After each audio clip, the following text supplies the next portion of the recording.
Bonjour et bienvenue dans cette nouvelle analyse non-verbale du décodeur du non-verbal. Alors aujourd'hui on va parler de poker.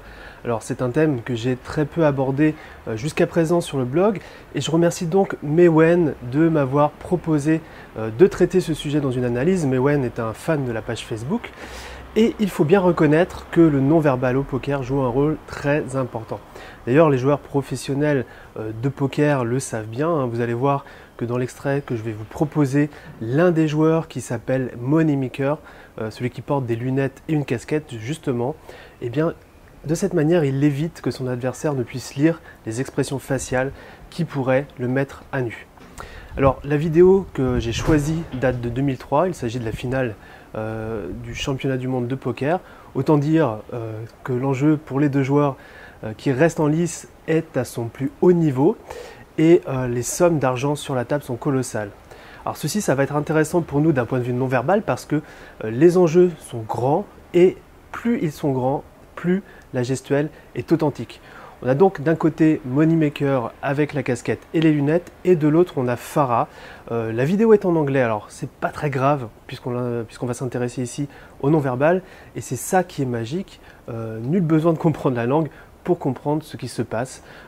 Et si vous ne connaissez pas le poker, pas de panique non plus, je vais tenter avec mes connaissances relativement simples du jeu de vous expliquer ce qu'il se passe. Alors la vidéo est courte, je vous propose donc de la passer tout de suite en indiquant dans un premier temps les points importants dans la gestuelle qu'il faut identifier et puis on se retrouvera juste après pour l'analyse.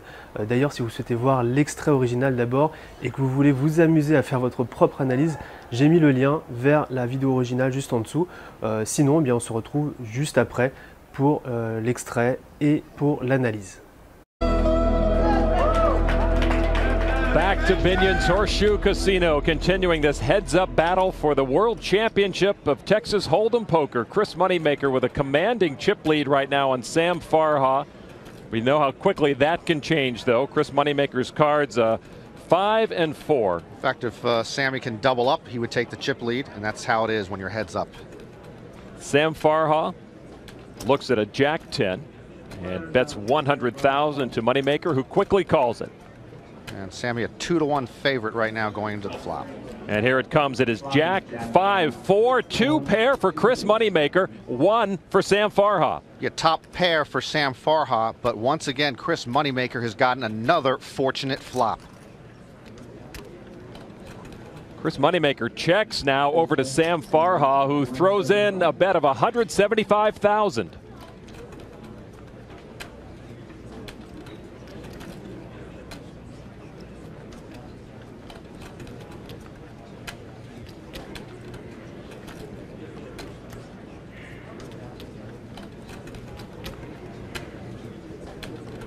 He's reaching.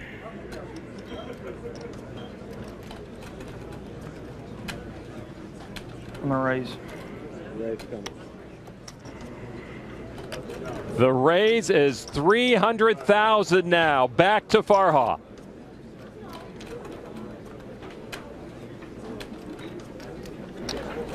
Okay, I'll go all in. Let's go. Let's do number I call. Sam Farha goes all in, and Chris Moneymaker's going to call it. Ok, alors au départ de la vidéo, rien ne se passe de particulier d'un point de vue non-verbal. Je vais laisser défiler la vidéo jusqu'au flop, c'est-à-dire jusqu'au moment où sont retournées simultanément les 3 premières cartes communes après le premier tour d'enchère. Et ça va être à partir de là que le non-verbal des joueurs commence à devenir intéressant. How quickly that can change, though. Chris Moneymaker's cards 5 and 4. In fact, if Sammy can double up, he would take the chip lead, and that's how it is when you're heads up. Sam Farha looks at a Jack-10 and bets 100,000 to Moneymaker, who quickly calls it.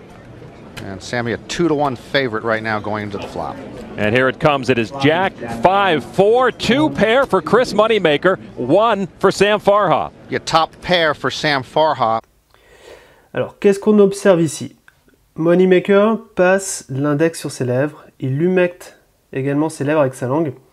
Alors ce sont ici 2 signes qui montrent que son niveau de stress vient juste d'augmenter.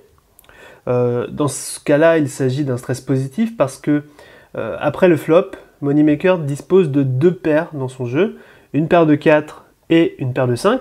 Alors ce qui est plutôt une bonne main hein, lorsque l'on se retrouve face à un seul adversaire, comme c'est le cas ici. Vous voyez d'ailleurs que le logiciel calcule la probabilité de chance pour Moneymaker de gagner. Donc là, 76%. Les joueurs n'ont pas, bien sûr, cette information. Même Moneymaker sait d'expérience que ses chances de remporter la mise sont très bonnes, d'où le niveau de stress positif qui augmente, d'où l'excitation liée à son jeu et qui se traduit par l'apparition de ces gestes tranquillisants au niveau de la bouche. But once again, Chris Moneymaker has gotten another fortunate flop. Je vais faire un arrêt sur image ici, il check, c'est-à-dire qu'il reste dans le jeu, mais ne place pas de nouvelle enchère pendant la main. Il laisse la parole à Farah qui surenchère.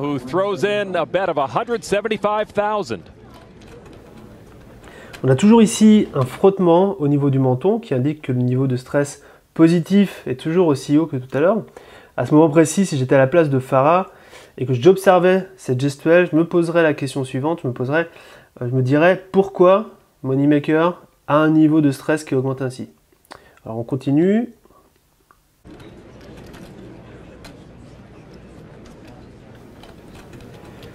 De l'autre côté, Farah a une attitude relativement immobile et puis son corps est pris par la gravité. Vous le voyez, il est voûté, il a la tête vers le bas. On a ici un cluster d'inconfort. Farah est beaucoup moins en confiance que son adversaire et il surenchère quand même.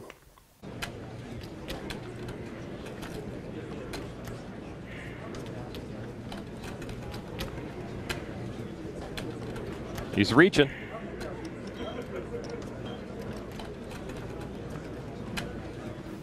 Et c'est à ce moment-là que tout bascule. Moneymaker augmente la mise et regardez bien la réaction que va avoir Farah.